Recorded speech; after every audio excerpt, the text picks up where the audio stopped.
മൂന്നാറിൽ സഞ്ചാരികൾക്ക് നേരെ ആക്രമണം പതിവായി.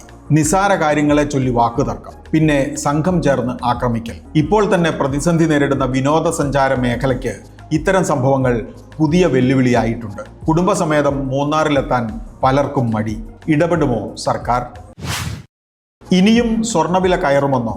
കേരളത്തിലും സമീപഭാവിയിൽ വില ഉയരാനുള്ള സാധ്യതയാണ് നിലനിൽക്കുന്നത്. 1 പവൻ സ്വർണ്ണാഭരണം വാങ്ങണമെങ്കിൽ ഇന്ന് 60,444 രൂപയെങ്കിലും കൊടുക്കണം. കേരളത്തിൽ പുതിയ റെക്കോർഡാണ് ഇന്ന് പിറന്നത്. ഗ്രാമിന് 20 രൂപ വർദ്ധിച്ച് 6,980 രൂപ. ഓഹരി വിപണിയും റെക്കോർഡ് മാറ്റിയെഴുതി. അതിനൊപ്പം വിപണിയിൽ പുതുമുഖ ബഹളം. ഈ ആഴ്ച പ്രാരംഭ ഓഹരി വിൽപ്പനയ്ക്ക് തയ്യാറായി നിൽക്കുന്ന കമ്പനികളുടെ എണ്ണം 11. സമാഹരണ ലക്ഷ്യം 900 കോടി രൂപ.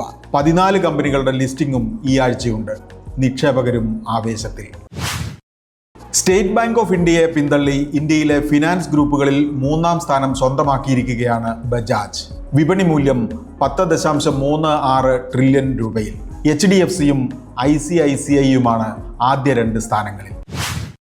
തൊഴിലില്ലാ പടയുടെ പെരുപ്പത്തിന് വല്ല കുറവുമുണ്ടോ? കൂടുതൽ പേർക്ക് തൊഴിൽ ലഭിച്ചുവെന്നാണ് ജൂലൈ കണക്ക് പ്രകാരം എംപ്ലോയീസ് പ്രോവിഡന്റ് ഫണ്ട് ഓർഗനൈസേഷൻ പറയുന്നത്. EPF പദ്ധതിയിൽ ചേർന്നവരുടെ കണക്കിൽ 2.6% പ്രതിമാസ വർധന.